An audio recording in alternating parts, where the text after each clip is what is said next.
Could you have asked for much more from Jordan Montgomery? No, he was great. Really proud of his effort.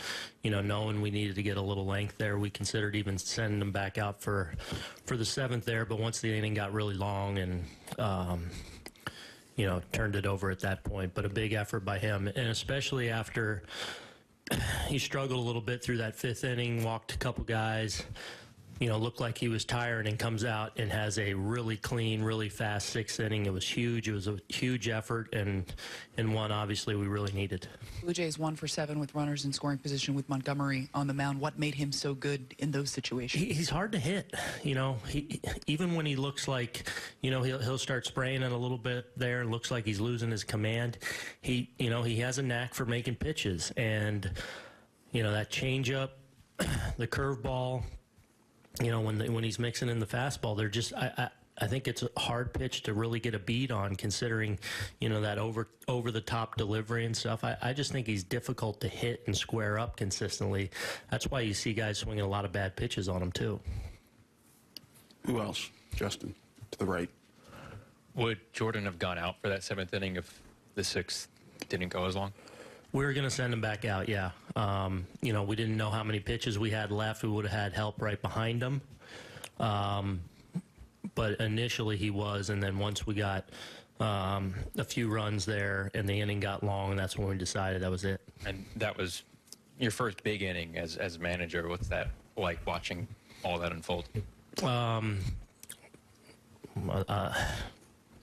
When we're scoring a bunch, it's a good thing, and you know, add on runs, you know, because you're always thinking through the eyes of, you know, trying to give guys rest, trying to preserve pen guys, things like that. So, you know, those add on runs become important over the course of a season.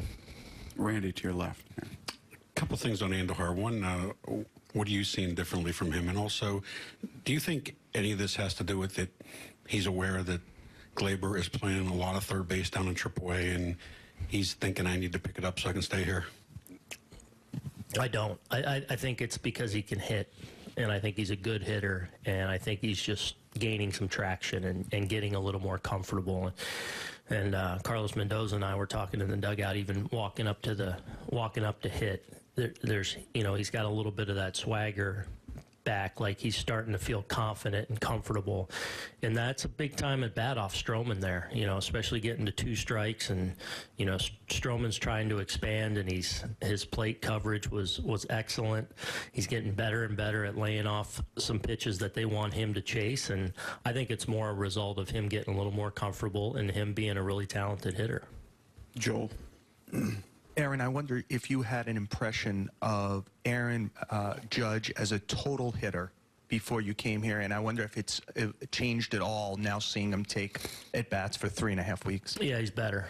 No question, he's better. You know, I knew 52 home runs, rookie of the year, a guy that gets on over 40% of the time, so I understand he's an elite-level hitter. You look at those numbers, but he is... I'm so impressed with how well he knows himself, and you know how he develops a game plan going into the game. I think he's very in tune with the mechanics of his swing, which I'm sure is more of a challenge for a guy that size. Yeah, he's clearly, to me, one of the best players in the league, and you know, I talk about him winning pitches all the time. He wins so many pitches over the course of the game up there, and you better execute when you're facing him, or you're in trouble.